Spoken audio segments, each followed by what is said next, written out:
हमने क्या कहा था आपसे? मैंने ये कहा था कि जो पूर्व में हम जो पढ़ चुके हैं मुदालिर आयोग के बारे में, अभी हमने पूरी तरीके से समझा कि ये आयोग किस प्रकार से कार्य कर रहा था, आयोग का गठन कब हुआ था, आयोग की क्या नीतियां थी। पुनः थोड़ा सा आपको स्मरण कराना चाहूँगा कि भारत सरकार द्वारा 23 सितंबर 1952 को डॉक्टर स्वामी मुदालिर की अध्यक्षता में क्या हुई थी, माध्यमिक आयोग का यहाँ पर क्या हो गई थी, स्थापना यहाँ पर की गई थी। और इन्हीं के नाम पर मुदालिर आयोग इसको कहा जाने लगा।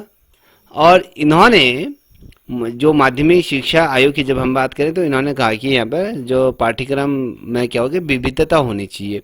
विविधता लाने के, भिन्नता लाने के लिए, विविधता भी अलग अलग तरीके से पाठ्यक्रमों को यहाँ पर क्या किया जाए, संचालित किया जाए, पाठ्यचार्य ये जो शिक्षण कार्य है उसको किया जाए।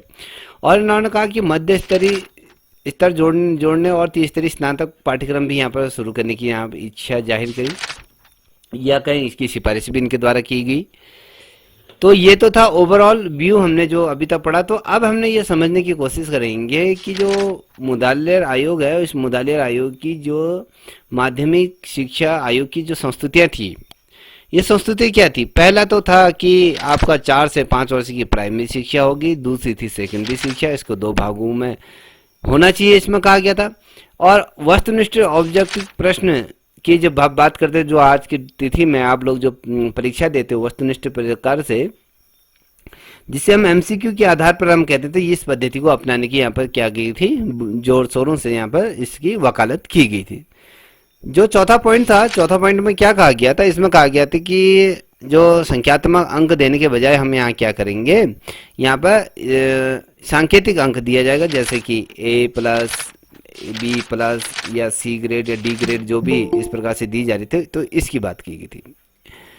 फिर आता है, फिर ये आता है कि इसमें कहा गया था कि उच्चतर और उच्च और उच्चतर माध्यमिक, एक तो कक्षा 6 से लेकर 8 तक, और 8 से 9 से लेकर 10 तक की अगर हम बात करें, तो यहाँ पर कहा गया था कि पाठ्यक्रम में हम क्या करेंगे, एक मूल विषय यहाँ पर रहे जो अनिवार्य रहेगा। एक आपके क्या रहेगा, मूल विषय के रूप में रहेगा, या चाहे आप गणित लो, सामान्य ज्ञान लो, या फिर आपके कला या संगीत, ये आपके क्या है, मूल सब्जेक्ट में ये होगा। अब उसके बाद क्या था बच्चा, उसके बाद इसको थोड़ा समझने की कोशिश करें कि आयोग की नियुक्तियों के उद्देश्य क्या थे।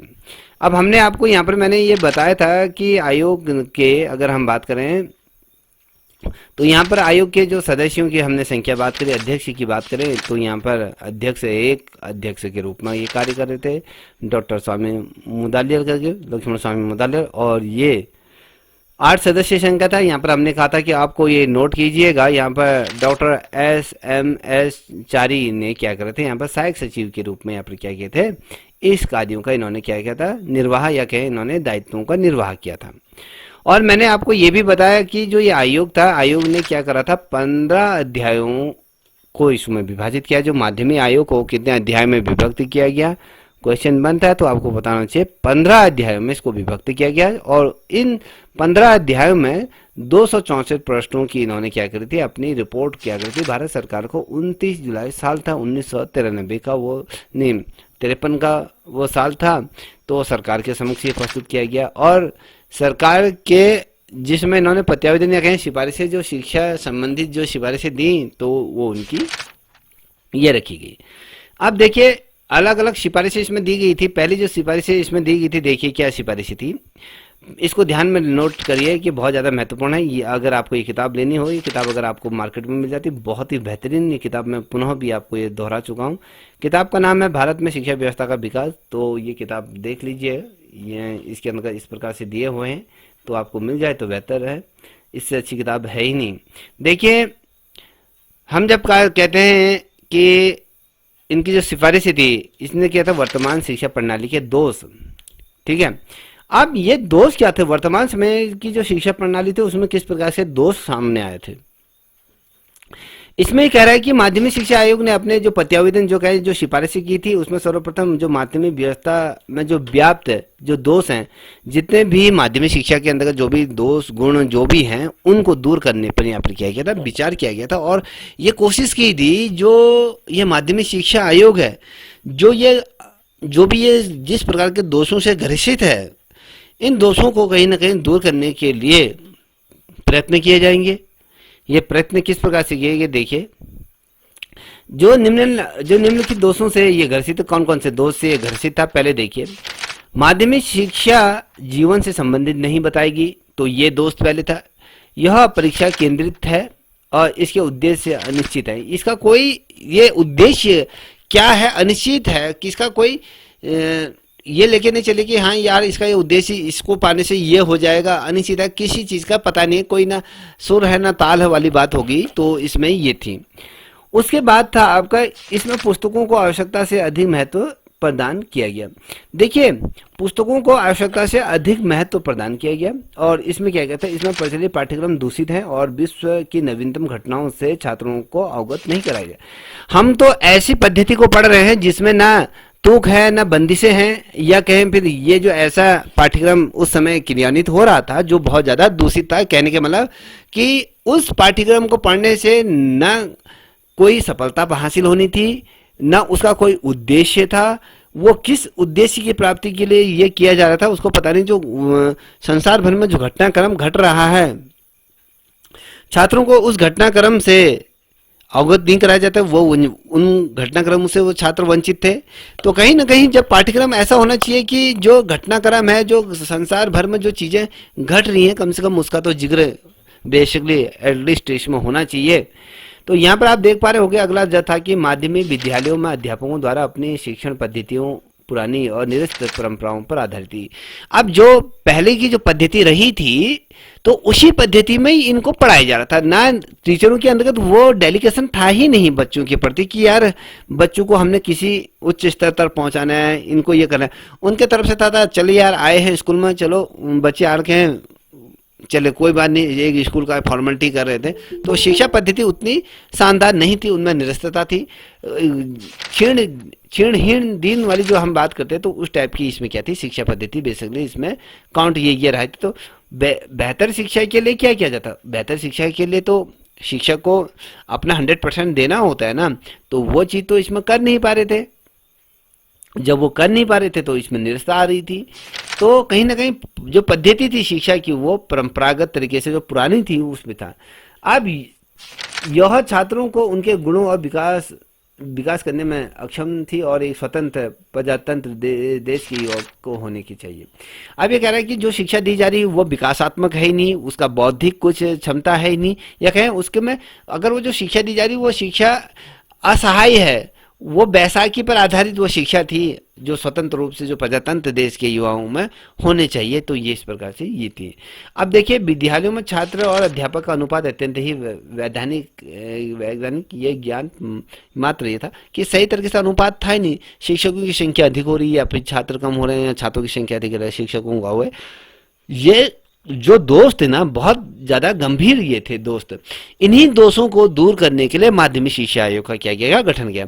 इसमें कह रहा है कि पर्याप्त समुचित वेतन न मिलने के कारण शिक्षा क्षेत्र में अयोग्य और साथ ही अनुभवी अध्यापकों का अभाव रहा।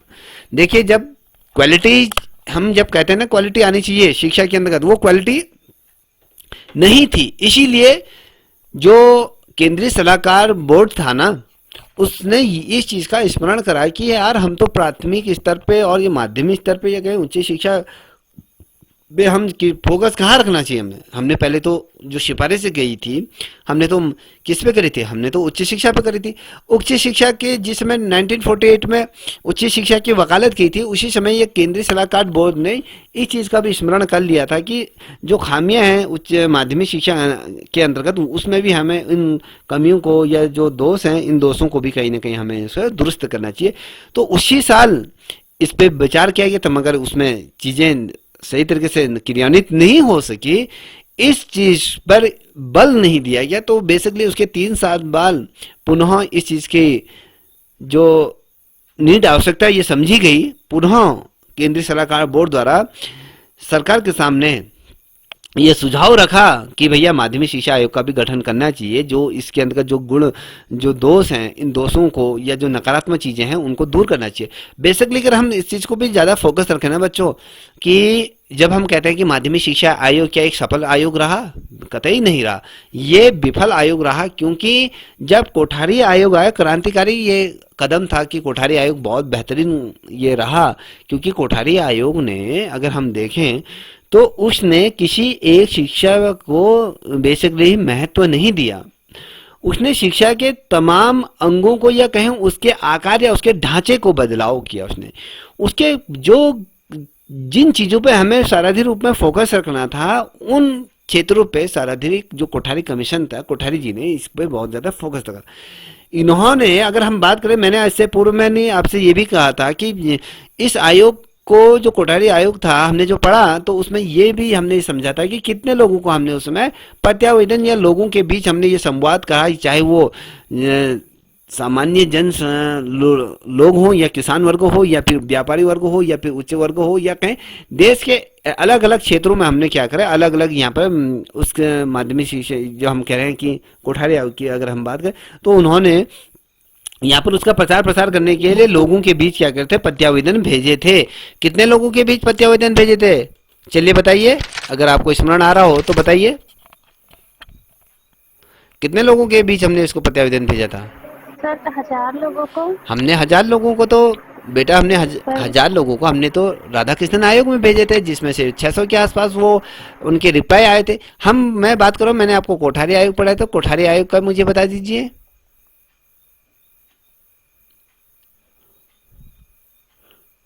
बताइए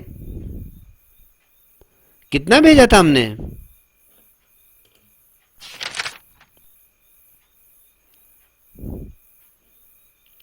तो आपको ये पता होगा कि 5000 लोगों के बीच वो प्रत्यावेदन भेजा गया था, जिसमें से 2400 के आसपास क्या थे, प्रत्यावेदन आए थे अलग अलग क्षेत्रों से, अलग अलग प्रांतों से, अलग अलग शिक्षकों के बीच वो उस पर डिस्कस हुई थी। चाहे शिक्षकों की बात करें या फिर हम कहें जो छात्र छात्राएं हैं उनके बीच भी इसमें संवाद हुआ था। क्या बेहतर किया जा सकता है, बेहतर क्या कह सकते हैं, जो कमियां गुण दोष हैं, अगर मान लीजिए कमियां और गुण दोष हैं वो छात्र बता सकते हैं ना स्कूल में क्या चीज़ें हो रही हैं, तो ये था तमाम। तो बेसिकली अगर जब हम फोकस रखें, जो माध्यमिक शिक्षा आयोग की अगर हम बात करें, परीक्षा प्रणाली अत्यंत ही दूषित थी, बहुत ही बेकार पद्धति यहाँ पर ये रही थी। अगर ओवरऑल हम देखें तो उसकी जो पद्धति थी वो बेहतर नहीं थी। तो याद रखिएगा, ये जो पद्धति को थी उसको सुधार, कहीं ना कहीं वो सुधार उसमें लाना था, तो याद रखिएगा। अब देखिए बेटा, थोड़ा सा इसको थोड़ा डीपली लेके चल रहा हूँ, तो इस वजह से इसको आप लोग देखिएगा, जितने भी बच्चे इसमें देख रहे हैं। मुझे बड़ा हर्ष के साथ ये कहना पड़ता है कि एक ऑनलाइन हमारी बच्ची है लता जी, इसे बहुत बेहतरीन तरीके से समझती हैं, तो निश्चित रूप में ऐसे बच्चे जुड़ने चाहिए। तो इसमें देखिए कि माध्यमिक शिक्षा आयोग के उद्देश्यों की जब हम बात करें तो आयोग ने माध्यमिक शिक्षा के निम्नवत उद्देश्य निर्धारित किए। अब उद्देश्य की क्या हम कहते हैं, हम क्या अचीव करना चाहते हैं, तो यहाँ पर कहता है बच्चों, इसको ध्यान में रखें कि जनतांत्रात्मक जो नागरिक का विकास करना, हमें ऐसे नागरिकों को विकसित करना है जो जनता के या कहें देश के हितों के बारे में सोचे। व्यवसायिक क्षेत्र में जो दक्ष हों, मगर कहें मैं अगर इंजीनियरिंग के क्षेत्र में कहूँ, जो भी स्किल वर्कर हमें आने चाहिए, जिससे कि वो अपने कौशल विकास का परिचय करा सकते हैं। व्यक्तिगत विकास होना चाहिए, व्यक्ति का स्वर्णांगी विकास होना चाहिए शिक्षा से। नेतृत्व करने के लिए हमें गुण होना चाहिए, अगर हम नेता बन रहे हैं तो हमारे अंदर वो गुण होने चाहिए। अगर हम किसी कहीं पर स्पीच दे रहे हैं तो हमें वो स्पीच के हमारे अंदर वो गुण होने चाहिए। तो ये गुण विकसित कैसे होंगे, ये गुण क्या होंगे, आपके शिक्षा के माध्यम से होंगे। अब देखिए बेसिकली अगर हम कहें माध्यमिक शिक्षा का, अगर हम ढांचे की बात करें, थोड़ा सा इस ढांचे को भी समझने के प्रयत्न करेंगे आप लोग। ये कहता है कि आयोग ने माध्यमिक शिक्षा आयोग के लिए 17 से 18 वर्ष की आयु का निर्धारण किया। पहला क्वेश्चन ये बना, क्वेश्चन बनता है कि माध्यमिक शिक्षा आयोग ने जो शिक्षा का ढांचे के लिए कितने से कितने आयु के बच्चों को इसमें निर्धारित किया था। तो आपको बताना चाहिए माध्यमिक शिक्षा आयोग के लिए 11 से 17 वर्ष की आयु यहाँ पर निर्धारित की गई थी। आयोग ने इंटर कॉलेज समाप्त करके उनकी 11वीं कक्षा माध्यमिक विद्यालयों के साथ तथा 12वीं कक्षा बीए के साथ मिला देने की सिफारिश की। अब यहाँ पर बहुत ही महत्वपूर्ण क्वेश्चन बनना है। बेसिकली अगर मुझे नहीं लगता है कि किसी बच्चे ने, चाहे वो एलटी की तैयारी प्रिपरेशन करी हो या फिर कहें कुछ भी की हो, तो मुझे नहीं लगता है कि इतनी गहराई से आप लोगों ने इसको समझा होगा। तो मुझे बता सकते हैं कि इसमें जो कहा गया है कि जो इंटर आयोग ने ये जो सिफारिशें रखी थी, जो ढांचा इसका मूल था, उसका जो आकार जो खींचा गया था, उसमें कहा था कि आयोग ने कहा था कि जो इंटरमीडिएट कॉलेज क्या करना चाहिए, उसको समाप्त कर देना चाहिए पहली दफे। उन्होंने कहा जो 11वीं की जो कक्षा है उसको माध्यमिक विद्यालय के साथ उसका विलय कर देना चाहिए। विलय का मतलब उसमें कुलाप कर देना। और उन्होंने कहा कि जो 12वीं कक्षा है ना उसको हम क्या करेंगे, उसको अडॉप्ट कहाँ करेंगे, हम बीए के साथ उसको मिला देंगे। उसमें हम इसको क्या करें, उसको कॉलेजियम सिस्टम के तौर पर अगर हम कहें, कहीं ना कहीं उसको उसमें उसका मिलान कर देंगे या उसको उसमें समाहित कर देंगे। तो कक्षा 12 बीए के साथ इसको मिला देने की सिफारिश इस आयोग ने करी। कभी क्वेश्चन पूछा जाता वह कौन सा आयोग था जिसने 12वीं कक्षा को बीए के साथ मिलाने की सिफारिश की, तो कोठारी आयोग, राधाकृष्णन आयोग, या इनमें से दोनों, या इनमें से कोई नहीं। तो आपको पता होना चाहिए ना बेटा कि फलाने फलाने ढिमकने ने की थी, तो माध्यमिक शिक्षा आयोग ने था। और आयोग ने माध्यमिक शिक्षा को 2 भागों में विभाजित किया।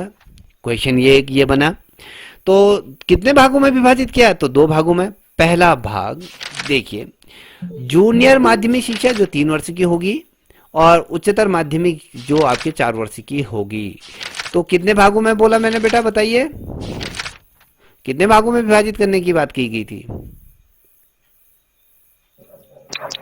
सर 2 कौन कौन से? भागों में। सर माध्यमिक और दूसरा है उच्च माध्यमिक। ये एक बंद करो बेटा, ठीक है। ये यहाँ पर गीता तिवारी, तुम्हारा ये घर का ये कोई मच्छी बाजार है, जब तेरा मन आ रहा है तब यहाँ पर जुड़ने आ रही हो? ये मच्छी बाजार नहीं है बेटा।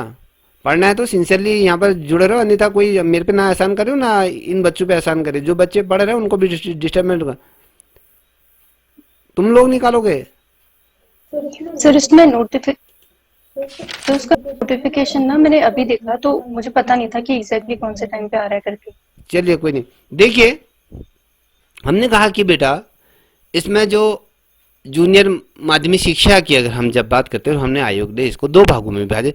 बेटा डाउन आरती इसको नोट डाउन करते हो रहे, सुनीता जी इसको नोट डाउन कर रहे हो ना? तो इसमें देखिए, यस सर। देखिए हमने क्या कहा, माध्यमिक शिक्षा आयोग को कितने भागों में बांटा गया, तो 2 भागों में। पहला है जूनियर माध्यमिक विद्यालय जिसे 3 वर्ष की होगी, ठीक है।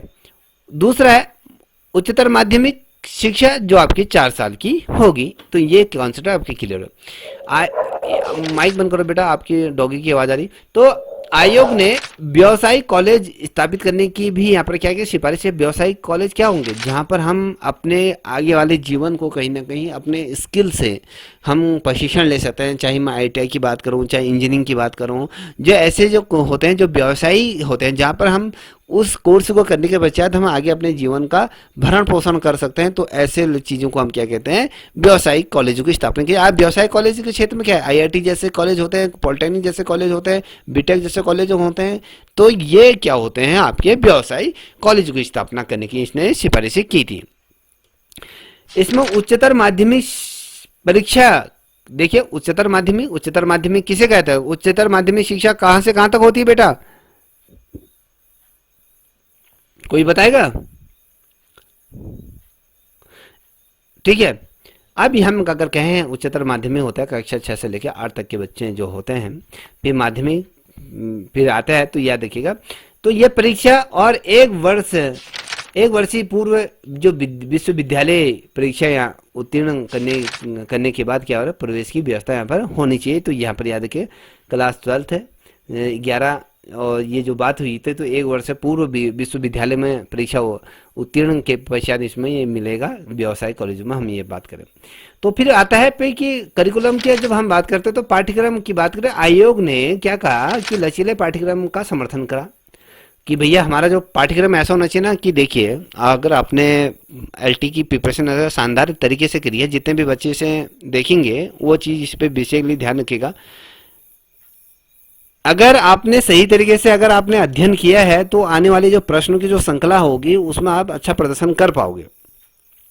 जब हम कहते हैं कि लचीले पाठ्यक्रम की जब हम बात करते हैं, उसके समर्थन की बात करते हैं, तो क्या होता है कि अगर हम कक्षा 6 की अगर बात करें, अगर कक्षा 1 की बात करें, तो हम 1 और कक्षा 6 में जो पाठ्यक्रम है, जितना जो कक्षा 6 में जो पाठ्यक्रम है, अगर हम 1 में उठा के 1 का पाठ्यक्रम कक्षा 6 में उठा देते तो ये जो लचीला नहीं होगा, ये कहीं ना कहीं एक विपरीत हो जाता है। लचीला पाठ्यक्रम का मतलब होता है कि जो बच्चा है उसके बौद्धिक क्षमता के अनुसार पाठ्यक्रम का निर्माण करना होता है।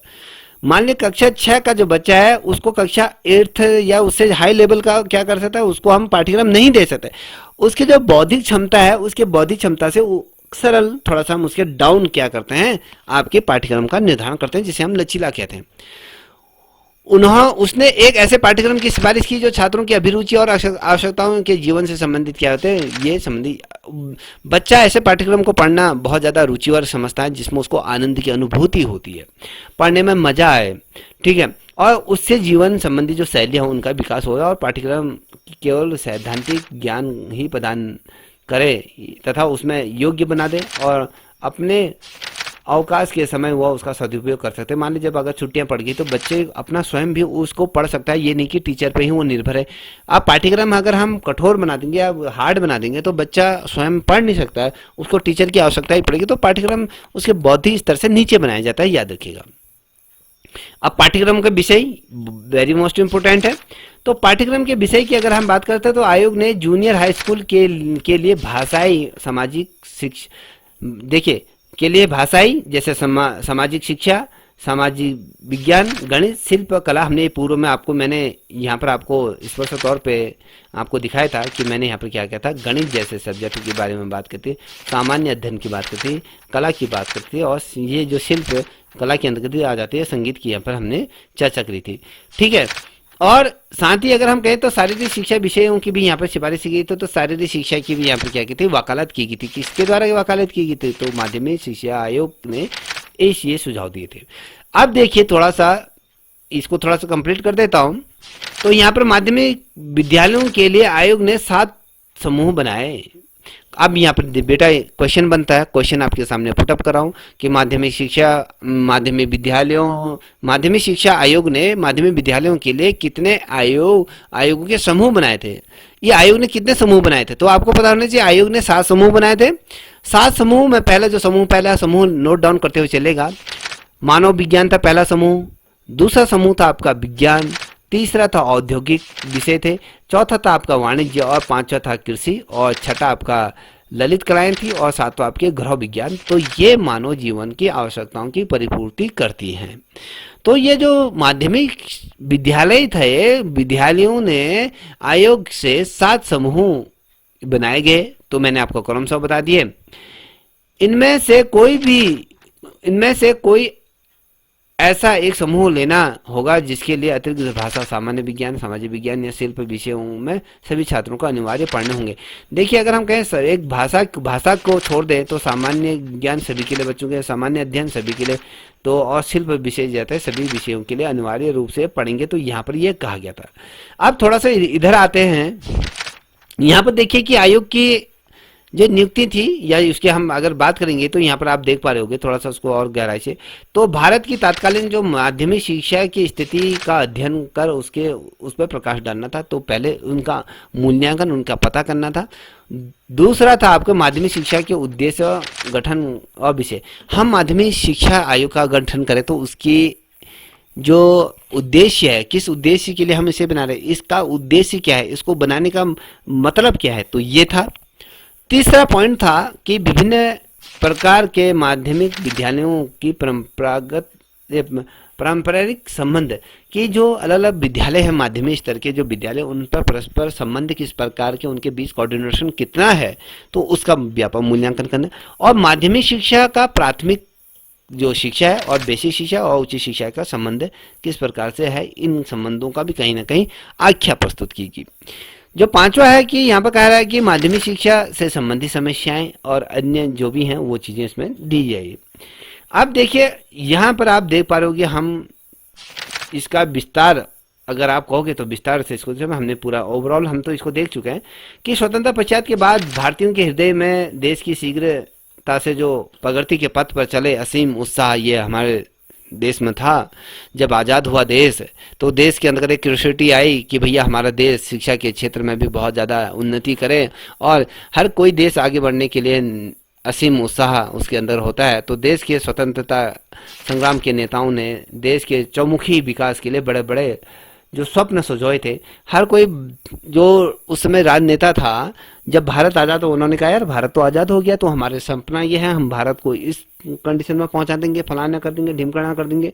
जैसे आज के प्रधानमंत्री मनमोहन नहीं, कौन है, मोदी जी हैं, तो वो तो हमें 5 ट्रिलियन बिलियन की क्या दिखाते, इकोनॉमी अर्थव्यवस्था हमें ले जाने का वो सपना दिखाते हैं, मगर सपना पूरा नहीं भी होता है। तो दिखाते तो हैं, सपना तो दिखाते हैं, ठीक है। रोजगार ना मिले तो रोजगार की बात तो करते हैं ना, तो इसी से संतुष्ट हो जाए ये। अब उन्होंने साकार रूप में परिवर्तन करने के अवसर यहाँ मिला, और शिक्षा को प्रगति का एक माध्यम माना जाता है। बच्चों, मैंने पूर्व में भी आप लोगों को इस बात का स्मरण हमने किया था कि किसी भी देश की प्रगति में सबसे जो बड़ा योगदान होता है वो उसके देश की शिक्षा व्यवस्था का ही होता है। अगर देश को उन्नति के शिखर में पहुंचाना तो शिक्षा व्यवस्था होती है, अगर उस गर्त की अगर तरफ जाता है तो वहाँ शिक्षा व्यवस्था का ना होना उस देश को गर्त की तरफ ले जाता है। और अतः स्वाभाविक था कि इस क्षेत्र में उचित ध्यान दिया जाए, और उच्च शिक्षा के विकास के लिए जैसे विश्वविद्यालय आयोग की संस्कृति आ चुकी थी, उसी प्रकार से प्राथमिक क्षेत्रों के प्रयास में समीक्षा की गई थी, और माध्यमिक शिक्षा के क्षेत्र में इस प्रकार के गठन नहीं किया गया था। और केंद्रीय सलाहकार बोर्ड ने भारत सरकार को सुझाव दिया कि भैया कि माध्यमिक शिक्षा के अंतर्गत भी कुछ चीज नज़र डाल दीजिए, वहाँ पर भी कुछ चीज़ें हो रही हैं, उस पर भी ध्यान दीजिए, वहाँ पर जो शिक्षा को बेहतर करिए। तो इसने करा, तो 3 साल बाद ये चीज़ें हुई। 1951 में पुनः उस पर चर्चा करेगी कि भैया होना चाहिए, तो ये चीज़ पे फिर स्वीकार कर लिया गया, भारत सरकार ने जो सुझाव था उसको स्वीकार कर लिया। साल आता है 23 सितंबर 1952 को मद्रास के जो विश्वविद्यालय के जो डीन थे लक्ष्मण कुमार मुदालियर की अध्यक्षता में माध्यमिक शिक्षा आयोग का गठन किया, और इन्हीं के नाम पर इस आयोग का नाम भी रख दिया गया। अब देखिए बच्चों, इस चीज को थोड़ा सा ध्यान पूरा थोड़ा इस पर नजर गाड़ के रखिएगा। ये कहता है कि माध्यमिक शिक्षा की समीक्षा और साथ ही समस्याएं, थोड़ा सा इधर ले जाऊंगा, या देखिएगा थोड़ा सा इस तरफ आपको ले जाऊंगा। जो ये पीडीएफ है मैं आपको पीडीएफ शेयर करूंगा, इसको थोड़ा पढ़ लीजिएगा। और इसमें इतना तो मुझे लगता है कि अब ये सरलता है, इसमें थोड़ा सा आप पढ़ लीजिए, ठीक है। तो यहाँ पर ठीक है, इसको हम बाद में देखेंगे इसके गुण दोष। तो हम बात जब करते हैं कि माध्यमिक शिक्षा की समस्या और उसकी समीक्षा किस प्रकार से होती है, अब कहते हैं कि बहुत खेद का विषय है कि स्वतंत्रता के कई दशक बाद भी क्या हुई, माध्यमिक शिक्षा का लगभग वही असंतोष स्थिति जो अंग्रेजी शासन में, यद्यपि कहें स्वतंत्रता के तुरंत पश्चात माध्यमिक शिक्षा की समीक्षा के लिए देशवासियों ने आशंकाओं के अनुरूप क्या ये सुझाव ये दिए। अब देखिए हमने क्या कहा, जो बड़ा खेद का विषय इसलिए भी था क्योंकि जब हमारा देश आज़ाद हुआ था तो हमने कहीं ऐसे सपने सजोए थे, ऐसे राजनेताओं ने सपने को सजाया था कि भारत को एक बेहतर शिक्षित राष्ट्र के रूप में अगर ले जाने की जो संकल्पना की थी, कहीं ना कहीं वो धरातल पर नहीं उतर पाई। धरातल पर इसलिए नहीं उतर पाई क्योंकि माध्यमिक शिक्षा की तरफ ध्यान नहीं दिया गया। पहला क्वेश्चन, पहला जो ध्यान दिया गया था उच्च शिक्षा की तरफ दिया गया था, उसमें जो खामियां थी उसको दूर करने की बात करते थे, क्योंकि माध्यमिक शिक्षा में बहुत ढेर सारी कमियां थी, बहुत ढेर सारी खामियां थी। तो इस पे भी सलाहकार बोर्ड ने ये कहा था कि भैया आप क्या करिए, माध्यमिक शिक्षा का भी कहीं ना कहीं, जिसमें 1948 को राधाकृष्णन आयोग की जब सिफारिशें देखी गई थी उसी समय माध्यमिक शिक्षा की भी ये बात करी गई थी कि भैया इसको भी लाइएगा। तो माध्यमिक शिक्षा आयोग का उस समय हुआ नहीं, तो यह असंतोष का भाव रहा, क्योंकि आज़ादी के मिलने की, जब हम स्वतंत्र होने के बाद भी जब हम शिक्षा के क्षेत्र में कुछ नहीं कर पाए तो एक असंतोष था हमारे दिलों में। ये जो व्यवस्था थी जिस प्रकार से पूर्व में अगर हम देखें, जो प्राथमिक स्तर माध्यमिक स्तर पे जो उपेक्षाएं रही थी, जो हम कहें बात, जब अंग्रेजी हुकूमत के अंतर्गत अगर हम कहें ब्रिटिशरों के समय में जो चीज़ें व्याप्त थी वही आज के परिदृश्य में भी वही चीज़ें रही। अगर आप कहोगे आज़ादी के 77-78वें साल हो गए हैं तो आप कहोगे आज के डेट में कई चीज़ें बदल गई होंगी। तो क्या मैं आपसे क्वेश्चन करता हूं बच्चों, क्या आप अगर माध्यमिक स्तर पर क्या वो चीज़ें दुरुस्त हो चुकी हैं या नहीं होगी, बताइए।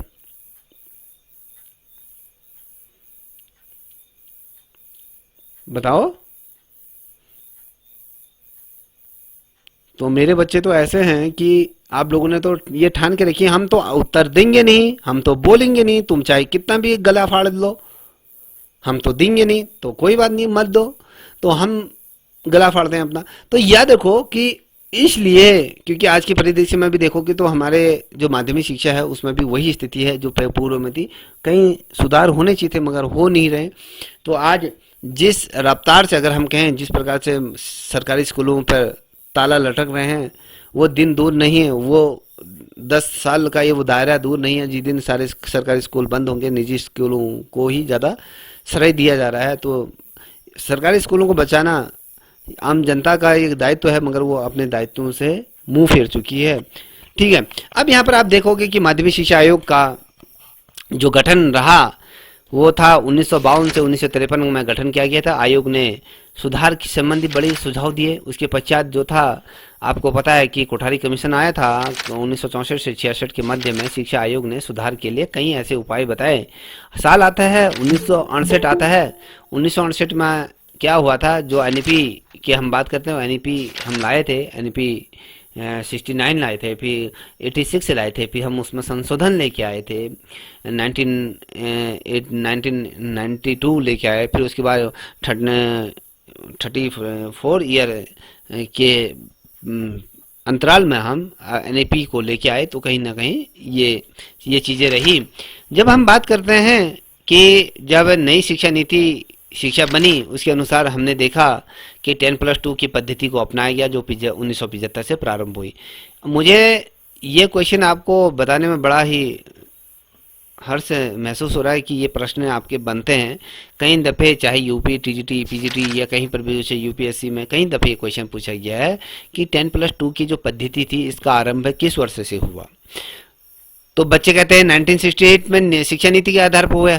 तो ये पूछा जाता है, वर्ष पूछ रहा है, तो बच्चे 1968 को लेके चलते हैं, मगर जो ये 10+2 जो पद्धति थी वो 1975 से प्रारंभ हुई और 1986 में पुनः सभी अंगों और स्तरों की समीक्षा करने के बाद एक नई शिक्षा नीति को सामने लाया गया था, जिसे हम कहते हैं राष्ट्र की दूसरी शिक्षा नीति। हम जो बात करते हैं 1886 ये बनी। और इसके आधार पर अगर हम देखें संपूर्ण शिक्षा व्यवस्था और जो माध्यमिक शिक्षा व्यवस्था के कार्यों की यहाँ पर समीक्षा की, और जो वो ढांचा था, जो उसका आकार था, उन आकारों की समीक्षा की गई, पाठ्यक्रम की समस्याओं का व्याकरण और जो उनमें जो भी दोष थे उनको दूर करने के लिए कहीं ना कहीं इसमें प्रयत्न किए गए थे। तो ओवरऑल अगर हम देखें तो ये तमाम चीज़ें इसके अंतर्गत रही। अब देखिए, कुछ चीज़ें आपके सामने मैं रख रहा हूँ, इसको ध्यान में रखिएगा बेटा। माध्यमिक शिक्षा के प्रसार नीति की अगर बात करें, किस प्रकार इसको प्रसारित किया जाना था, तो ये इसका प्रसार नीति की हम बात करें तो यहाँ पर से थोड़ा सा इनको ध्यान से देखिएगा। माध्यमिक शिक्षा को व्यावसायिक शिक्षा बनाए जाने में निम्न जो माध्यमिक स्तर का कितना प्रतिशत होना चाहिए, तो ये पूछा जाता है। तो आपको पता है माध्यमिक स्तर का 30% यहाँ पर होना चाहिए। उच्चतर माध्यमिक स्तर पर जो छात्रों की जो संख्या व्यवसायिक क्षेत्र में शिक्षा प्राप्त कर सकते हैं वो कितना प्रतिशत होता है। व्यवसायिक शिक्षा की अगर हम बात करते हैं तो वहाँ पर आपके 50% छात्र क्या होते हैं, व्यवसायिक शिक्षा प्राप्त कर सकते हैं। तो ये माध्यमिक शिक्षा आयोग के प्रसार का जो नीति है, जो इसका जो ड्राफ्ट है, जो कहें जो इस नीति के अंतर्गत इसके क्रियान्वित किया गया था। हम प्राथमिक स्तर के माध्यमिक स्तर की बात करें तो 30%, उच्चतर माध्यमिक की अगर हम बात करते हैं तो यहाँ पर 50%। माध्यमिक स्तर आपके 6 से लेकर 8 तक की हम बात करते हैं। उच्चतर माध्यमिक की बात करते हैं 9 से लेकर हम बात करते हैं 12 तक की अगर हम बात करते हैं। तो ये कॉन्सेप्ट था बेसिकली। अब यहाँ पर आप देख पा रहे हो कि माध्यमिक शिक्षा के अवसरों की समानता पर बल दिया गया। तो सभी समान अवसर दिए जाने चाहिए सभी को, सभी के लिए। यहाँ पर अगर हम कहें इसके लिए क्या किया जाए था, अधिक से अधिकांश यहाँ पर छात्रवृत्ति की व्यवस्था की गई थी, सभी को इक्वल लेकर चले। अब यहाँ पर देखिए क्वेश्चन यहाँ पर बनते हैं, जैसे कि आपको ये पिछले दफे क्वेश्चन बना था कि वह कौन सा आयोग था जो अल्टीमेट क्वेश्चन बने था कि वो एससी कैटेगरी था या एसटी क्या था या जनसंख्या था या फिर आपके आदिवासी था। ये इस टाइप का कोई क्वेश्चन बना था आई थिंक, मुझे लगता है। तो उसका जो आंसर था वो एससी कैटेगरी था। तो ओवरऑल तो उसमें जैसे कि आपने वो आयोग पढ़ा होगा तो उसमें एससी एसटी दोनों को लेके चला था। इसमें भी लोगों ने प्रत्यावेदन लगा रखा है, मगर उसमें क्या था, पूर्व में जब जिसमें चीज़ें को विस्तारित किया जाता तो उस समय एक कम्युनिटी को बेसिकली जो समाज में जो बहुत ज़्यादा पिछड़ा हुआ वर्ग होता है उनको ऊपर उठाने के लिए इस चीज़ की चीज़ें की जाती थी। तो यहाँ पर कह रहा है कि लड़कियों के लिए अनुसूचित जातियों और जनजातियों के लिए जातियों में माध्यमिक शिक्षा के विस्तार के लिए कार्यक्रमों का आयोजन किया जाएगा। तो बेसिकली जो प्रश्न आपका था ना, उसमें जो आंसर होना चाहिए था उसमें जो आंसर होना चाहिए था वो था आपका एससी एसटी, इन दोनों के लिए उसको क्रियान्वित किया गया था। और बाद में अगर देखोगे तो अल्पसंख्यकों को भी उसमें कहीं ना कहीं सम्मिलित किया जाने का ये प्रावधान यहाँ पर रखा गया था। तो यहाँ पर आप देखिएगा बेटा, तो यहाँ पर क्या कहा गया है कि माध्यमिक शिक्षा आयोग के अंतर्गत जो कहा गया है, जो एससी कैटेगरी और एसटी कैटेगरी की जो बच्चियां हैं उनमें माध्यमिक शिक्षा को उनको विस्तार के लिए विशेष कार्यक्रमों का आयोजन किया जाए। क्योंकि आपको पता है कि पूर्व में अगर देखें 300 सालों का अगर इतिहास उठा के देखोगे, जो उच्च वर्ग रहा हमेशा उसने इन निम्न वर्गों का हमेशा शोषण किया है। आज भी वही होता हुआ आ रहा है, अगर आप देखोगे तो आज भी वही स्थिति बरकरार है। तो इन लड़कियों को शिक्षित करने के लिए माध्यमिक स्तर पर विशेष रूप से कुछ कार्यक्रमों का आयोजन किया गया।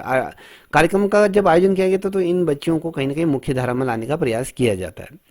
और चौथा था कि प्रतिभा के विकास के लिए वास्तविक रूप से प्रयास किया जाए। तो प्रतिभाएं हों उनको आगे लाने के लिए कुछ प्रयास किया जाना चाहिए। तो यहाँ पर कहता है 5वां पॉइंट देखिए, अगले 20 वर्षों में माध्यमिक शिक्षा को नियमित किया जाए। इसके लिए माध्यमिक शिक्षा में बालियों की स्थापना के लिए उपयुक्त योजना बनाने के लिए, शिक्षण व्यवस्थाओं में असस्तरों को ऊंचा उठाने के लिए उपयुक्त और साथ ही योग्य छात्रों को यहाँ पर चुनाव पर बल दिया जाए। तो बेसिकली अगर देखें तो 20 साल का जो दायरा जो संख्या थी माध्यमिक शिक्षा में, वो नियमित रूप से क्या कहते हैं माध्यमिक शिक्षा में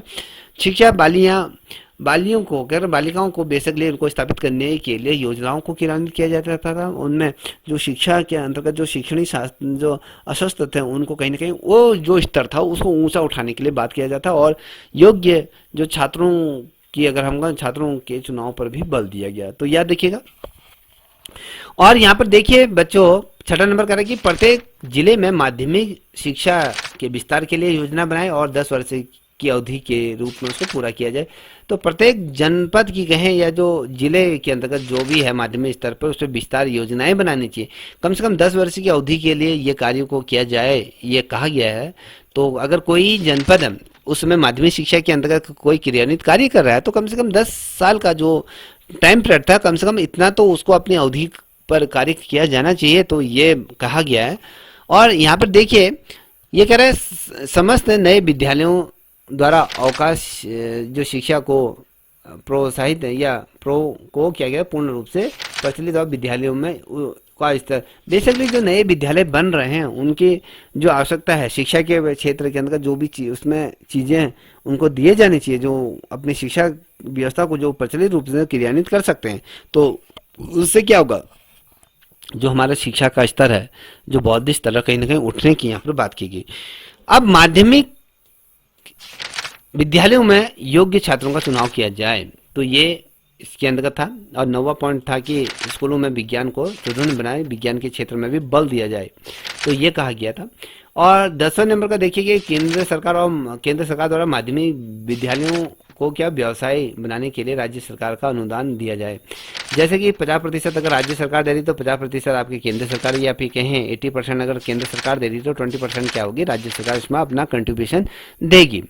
तो यहाँ पर आप अगर देखें तो बालिकाओं की शिक्षा के विस्तार के लिए अगले 20 वर्षों के लिए महत्वपूर्ण कदम उठाए हैं। तो कहा गया है कि बालिकाओं को बेसिकली अगर शिक्षा की मुख्य धारा में अगर लाना है तो कम से कम हमारा जो रोड मैप होना चाहिए ना 20 साल के लिए उसको निर्धारित किया जाए। 20 साल में हम कितना अचीव कर सकते हैं, कितने छात्रों को कितने छात्राओं को हम क्या कर सकते हैं, शिक्षा की मुख्य धारा में प्रभावित कर सकते हैं। तो ये बल दिया गया था।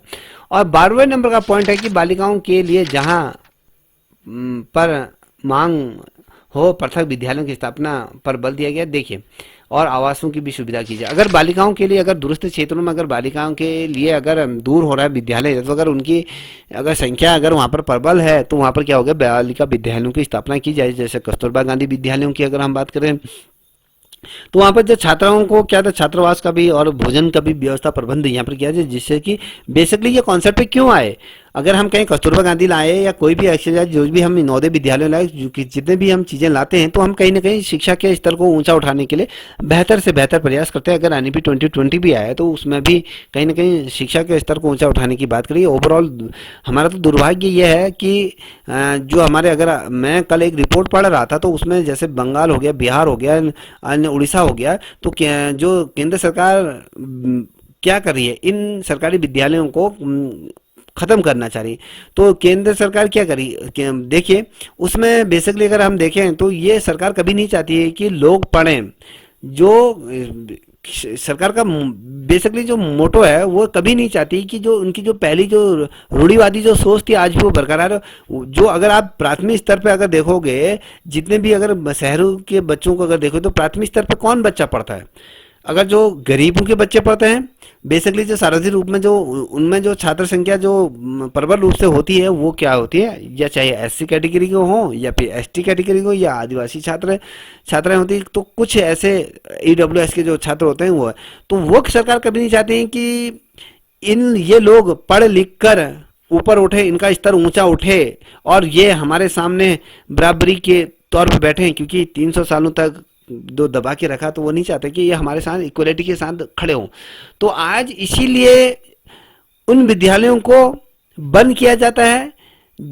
अगर किसी एक मंत्री का एक स्टेटमेंट भी था कि अगर हम मिड डे मील को अगर बंद कर दें तो जो सार्वजनिक रूप में जो बहुजन लोग हैं या कहें जो आदिवासी लोग हैं, जो खाने के लिए ये विद्यालय में अगर हम ये नीति बंद कर दें तो इनको शिक्षा से वंचित कर दिया जाए। तो बेसिकली अगर आप देखिए प्राइवेटीकरण जो कर दिया गया है तो उससे जो सबसे नुकसान किसको दंड से झेलना पड़ता है?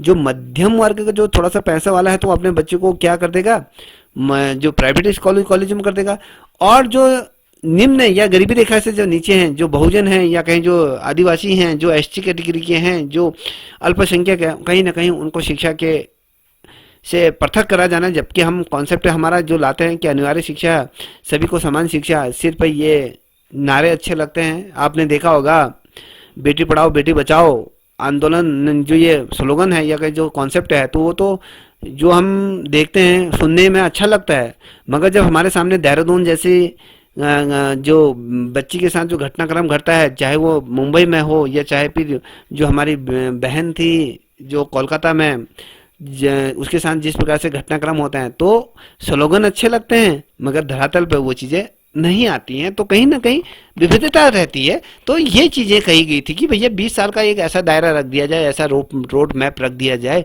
जहां पर हम क्या कर सकते हैं, शिक्षा के स्तर को ऊंचा उठा सकते हैं बेसिकली छात्रों पर। तो ये कहा गया था।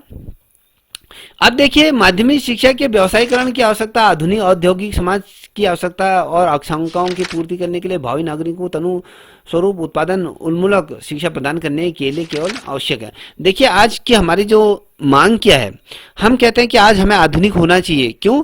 अगर आप देखिए आज जितने भी इंडस्ट्रियल क्षेत्र हैं, इंडस्ट्री का मतलब होता है कि जितने भी औद्योगिक क्षेत्र हैं, उन औद्योगिक क्षेत्रों में क्या है, जो व्यवसायिक शिक्षा जिन लोगों ने ग्रहण करी है, जैसे मैं कहता हूँ कि माइक्रोसॉफ्ट की बड़ी बड़ी कंपनियां हैं, चाहे वो गूगल हो, चाहे वो आपके अमेजॉन हो, या फिर कहीं आपके IBM हो, या फिर ACC हो, जो बड़े बड़े टाटा हो, या फिर कहीं जो टाटा मोटर्स हो, या अलग अलग जो सुजुकी हो, तो इन क्षेत्रों में कौन हो, तकनीकी क्षेत्र में जो लड़का क्या हो, प्रशिक्षु हो, तो वही लोग इसमें क्या कर सकता है, व्यवसायी से अपना। अगर आप देखोगे आज की डेट में जो सर्वाधिक 98% अगर हम बात करें तो वो व्यवसायी शिक्षा ना व्यवसायी क्षेत्रों में लोग काम करते हैं।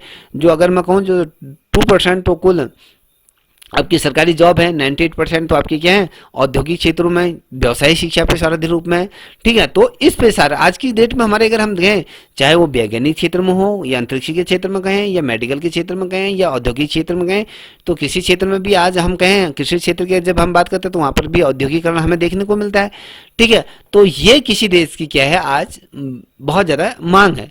अभी तो अनिवार्य हो गया है ये छात्रों को रोजगार प्रदान करने के लिए, रोजगार कार्ड स्थापित करने के लिए, उच्च कौशल के लिए क्या होता है, व्यवसायिक शिक्षा की योग्यता होती है। अब बच्चा बीटेक करता है, कोई पॉलिटेक्निक करता है, कोई बी फार्मा करता है, कोई BCA करता है, कोई कुछ करता है, कोई कुछ करता है। तो ये क्यों करता है? तो तकनीकी क्षेत्र में कहीं ना कहीं अपने आप को साबित कर सकते हैं और पढ़े लिखे बेरोजगारों की संख्या घटाने का भी कहीं ना कहीं एक ये जो अगर कहें जो बड़ी जो बाढ़ आई है ना, इस बेरोजगारी को कहीं ना कहीं नीचे स्तर में पहुंचाने के लिए ये करना बहुत ही ज़्यादा आवश्यक हो जाता है। और बेसिकली आज के डेट में अगर हम देखें तो सार्वजनिक रूप में जो बल दिया जाता है शिक्षा के क्षेत्र में और व्यवसायिक क्षेत्र में ही सार्वजनिक रूप में क्या दिया जाता है, बल दिया जाता है। तो थोड़ा सा इसको ध्यान में रखिएगा। अब बात करते हैं बेटा, थोड़ा यहाँ देखिएगा, तो माध्यमिक शिक्षा आयोग के गुण दोषों के बारे में बात करते हैं।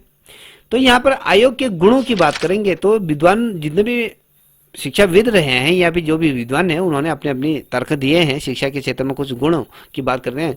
ये कहते हैं कि शिक्षा में क्रिया एक्टिविटी को प्रमुख स्थान दिया गया। अगर आप आज देखोगे तो खेल विधाओं को प्रमुख तौर से क्या है, जो एक्टिविटी होनी चाहिए। आज आप अपने बच्चों को, अपने बहनों को, अपने भाइयों को जो ऐसे प्राथमिक न कि ऐसे निजी विद्यालयों में भेजते हो जहाँ पर एक्टिविटी ज़्यादा रहती है, चाहे वो अलग अलग क्षेत्रों में आप देखते होंगे, आपके अगर बच्चे पढ़ते होंगे तो वहाँ पे देखते हो ना, कभी रोड डे, कभी रेड डे, कभी पिंक डे, कभी कुछ कभी कुछ, कभी सेंटा होता है, कभी कोई चीज़ें होती हैं अलग, grand mother day, father day, parents day, grand mother day, grand father day. तो ये क्यों बनाए जाते हैं? ये इसलिए बनाए जाते हैं बच्चों में क्यूरियोसिटी पैदा की जाए, तो एक्टिविटी का स्थान इसमें दिया गया। तो याद रखिए। आप यहाँ पर देख पा रहे हो, दूसरा है कि भारत एक क्या है, कृषि प्रधान देश है, और बेसिकली अधिक से अधिक जो जनसंख्या, अगर हम कहें 20% आपकी जो जनसंख्या निवास करती है वो शहरों में निवास करती है, और 80% जो लोग अगर आज की डेट में जो रहते हैं वो ग्रामीण क्षेत्रों में रहते हैं, गाँव में।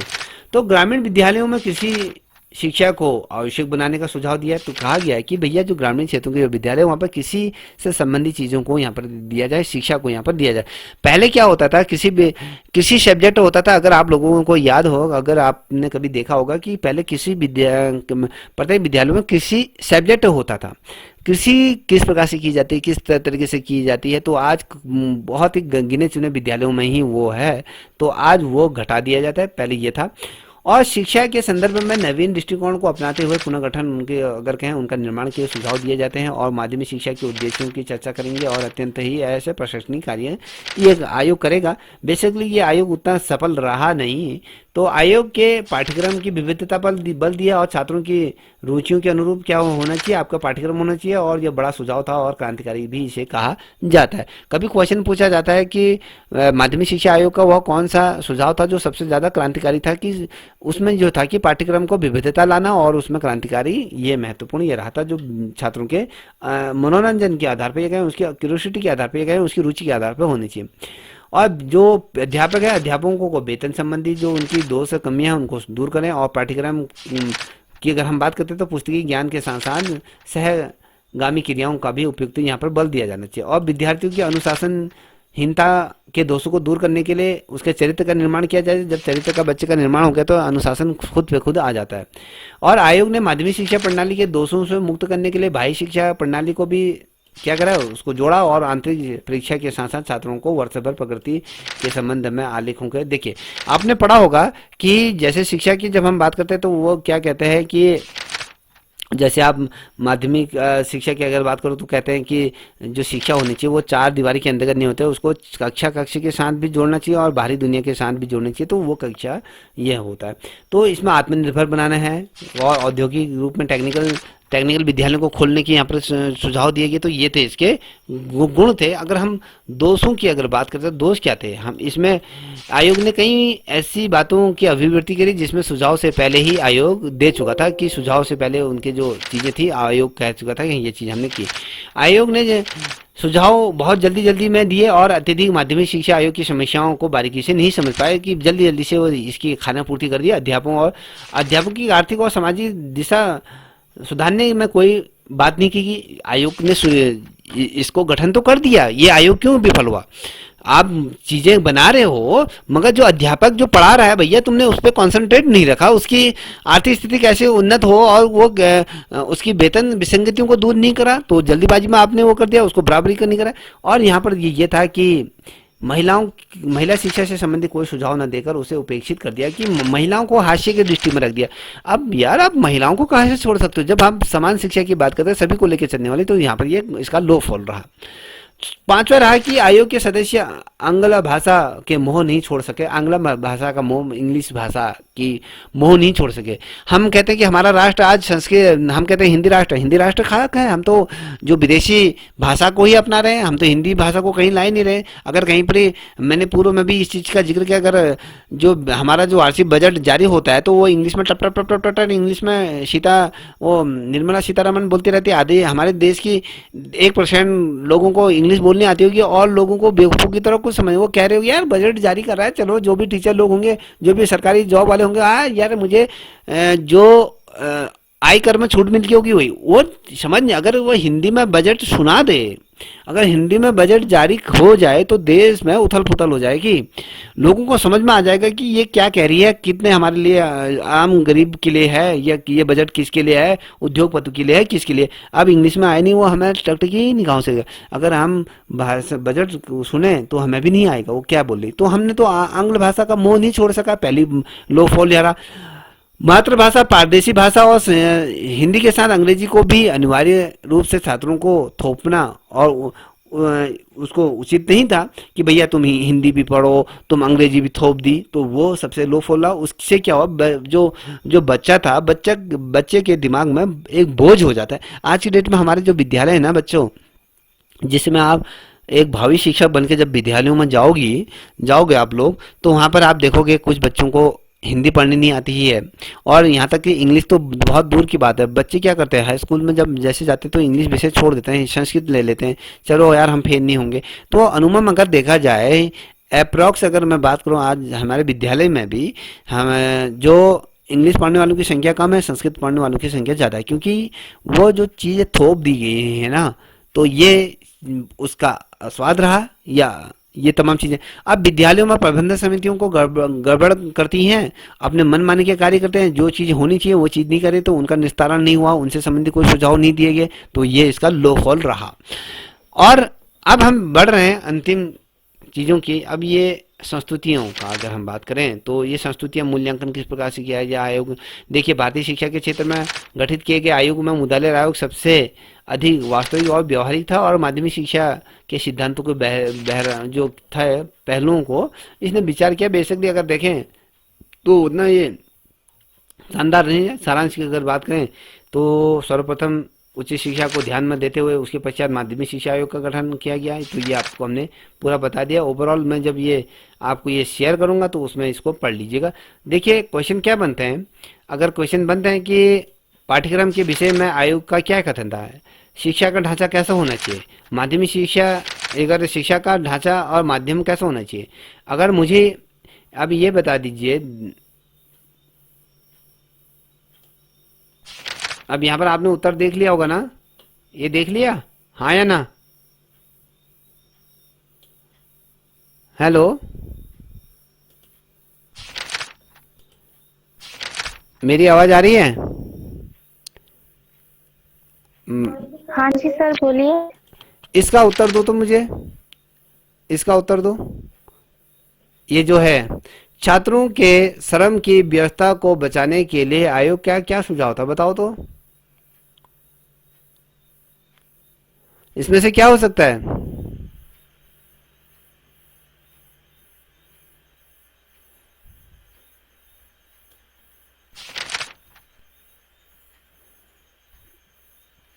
चलिए नहीं आ रहा, कोई बात नहीं।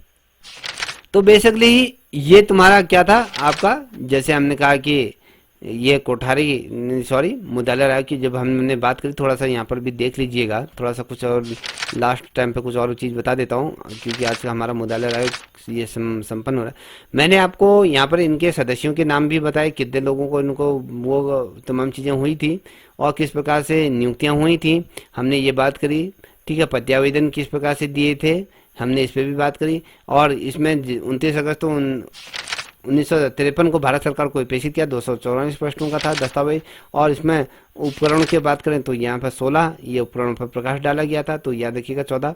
तो अब बेसिकली इसके जो प्रश्न बनेंगे, प्रशासनिक ढांचा कैसा था इसका, माध्यमिक स्तर कैसा था, देखिए विद्यालयों में निरीक्षण किस प्रकार से दे। और याद रखिए, देखिए हमने इस पर अभी परसों आपको बताया था, माध्यमिक शिक्षा के संगठन संबंधी सुझाव दिए थे। मैंने कहा 11 से 17 वर्ष की आयु के बच्चों की ये होगी, 7 वर्ष की अवधि की होगी, 11वीं में क्या होगा, 3 वर्ष का कोर्स होगा। तो ओवरऑल मैंने आपको ये तमाम चीज़ें इसमें आपके सामने रख दी। आई थिंक आप लोगों के समझ में आ चुका होगा, आप लोगों के समझ में आ गया।